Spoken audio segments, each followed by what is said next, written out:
wassalatu wassalamu ala sayyidina wa habibina al-Mustafa wa ala alihi wa ashabihi min ahli tuqa wal wafa.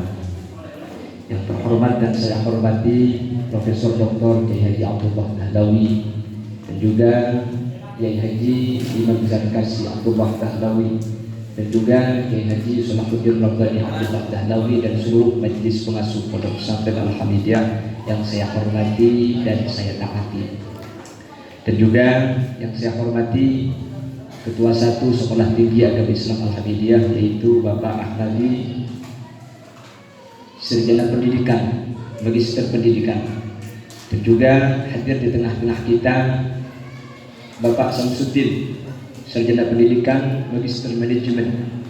Beliau yang sekarang kumisnya sudah tumbuh panjang ini.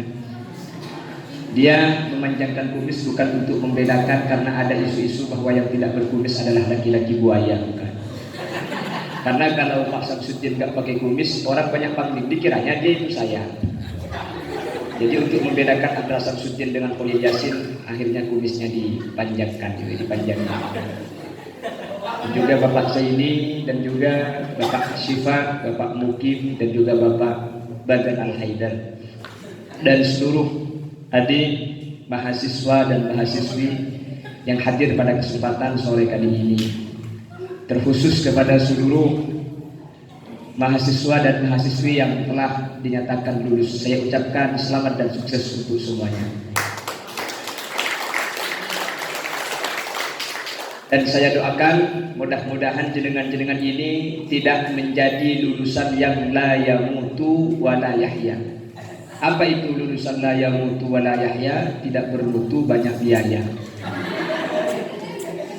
Makanya setiap orasi dari tahun-tahun sebelumnya saya selalu berpesan dari atal-atal,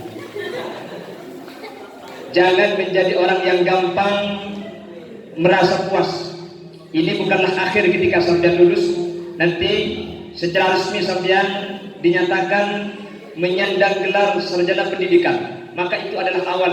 Dari dulu saya selalu berpesan kepada adik-adik kita yang sudah lulus di perguruan tinggi Sekolah Agama Islam Al-Hamidiyah, lanjutkan kepada jenjang yang lebih tinggi, sehingga pada akhirnya tidak ada satu kampus pun di dunia ini yang mau dan bisa menerima jenengan-jenengan karena sudah tidak punya gelar yang bisa diberikan lagi. Terus tepuk tangan, Bu. Dan pesan saya selanjutnya, ketika Anda sudah dinyatakan lulus, baik dengan yang hasil memuaskan atau komplot tadi, maka tugas Anda selanjutnya adalah membuktikan kepada masyarakat bahwa Anda adalah orang yang layak menyandang kata-kata lulus dari perguruan tinggi Islam yang berada di pondok pesantren, yaitu Hamidiyah, Sekolah Tinggi Agama Islam Al-Hamidiyah, dengan yang pertama akhlakul karimah dan yang kedua dengan cara menerapkan tridharma pendidikan Sekolah Tinggi Agama Islam. Artinya kita itu kalau lulus di sini, kita sudah 4 tahun lebih berada di sini, kita sudah bisa adaptasi, terbiasa dengan karya tulis, dengan tes lisan. Namun apakah Anda pantas dinyatakan seorang yang lulus perguruan tinggi oleh masyarakat? Itu adalah tantangan yang harus sampean buktikan kepada masyarakat. Paham? Begini, orang itu ketika di kampus bisa dinyatakan lulus, belum tentu tingkah laku akhlaknya dinyatakan dan dipandang lulus oleh masyarakat. Dia bagus di perguruan tinggi, belum tentu dia mampu menjadi orang yang bagus ketika berada di tengah-tengah masyarakat. Kita terus melakukan, benar? Ada 3 pasien rumah sakit jiwa. Ketiga-tiganya ini oleh perawat dinyatakan sudah sembuh. Akhirnya dilaporkan kepada dokter, Pak, ini yang 3 ini sudah sembuh. Jadi saya rasa kita lepas saja, kita pulangkan ke rumahnya. Akhirnya kata dokter, tunggu dulu. Dia lulus di rumah sakit jiwa ini karena dia sudah bisa adaptasi dengan lingkup rumah sakit jiwa. Kita bawa keluar ketiga-tiganya ini. Dibawa keluar, dibawa kemana, Pak? Kita bawa dia ke kolam renang. Dibawa akhirnya 3 orang yang pernah sakit jiwa ini ke kolam renang. Satu masuk, dia sambil rokok-rokokan. Setelah rokok, puntung rokoknya dilemparkan ke kolam renang. Sama dokternya dicoret, tidak lulus. Kenapa, Pak? Dia sembarangan membuang puntung rokok. Coba bayangkan bagaimana kalau terbakar. Kan api, ini kan air, Pak. Bingung perawatnya. Dokternya kan lebih paham. Ini di rumah sakit. Nanti kalau di luar, dia kalau sudah terbiasa bukan cuma ke air. Dia kena hampir akan melemparkan puntung rokok itu. Yang kedua, ini kedua bersaudara. Jadi bersaudara sama-sama gila. Datang yang satunya langsung loncat kepada air. Maklum di rumah sakit gak menemukan air. Ternyata setelah loncat ke dalam kolam renang, dia tidak bisa berenang. Tolong, tolong. Dicoret sama dokternya. Masih sakit jiwa.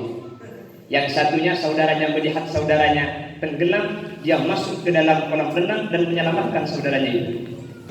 Ahlan wa sahlan marhaban bihadurikum wa bihudubikum Kiai Haji Ahmad Sulti Abdul Karim.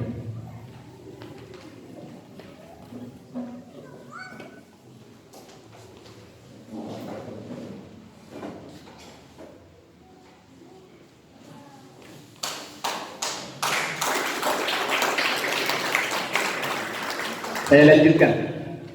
Setelah saudaranya terjebur ke kolam renang, akhirnya yang saudaranya yang di atas melompat ke kolam renang dan menolong saudaranya itu. Akhirnya kata dokter, inilah yang lulus, yang menolong ini. Akhirnya ketika malam harinya dipanggil yang satu yang dinyatakan lulus oleh dokter itu, dipanggil ke kantor dokter, lalu tok, assalamualaikum, sampean tahu kenapa sampean dipanggil? Tidak Pak. Ada dua berita untuk sampean. Yang pertama berita baik, yang kedua berita buruk. Berita baik apa buruk dulu Pak? Baik Pak.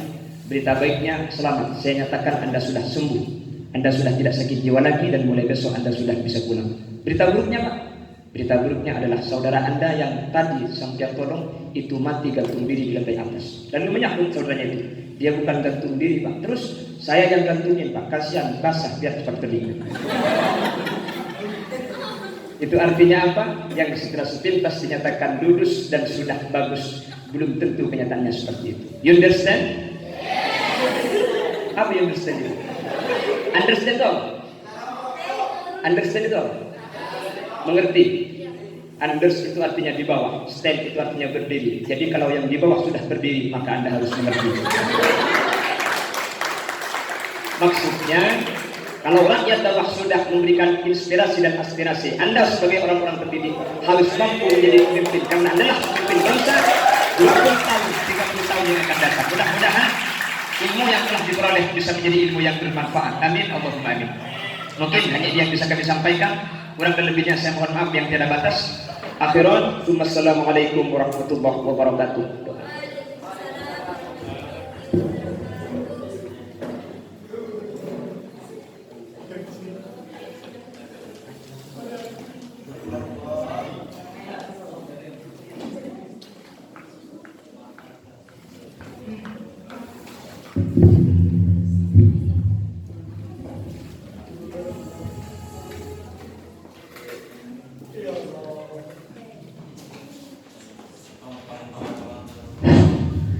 Assalamualaikum warahmatullahi wabarakatuh. Marilah kita menengadahkan tangan kita, menundukkan kepala kita,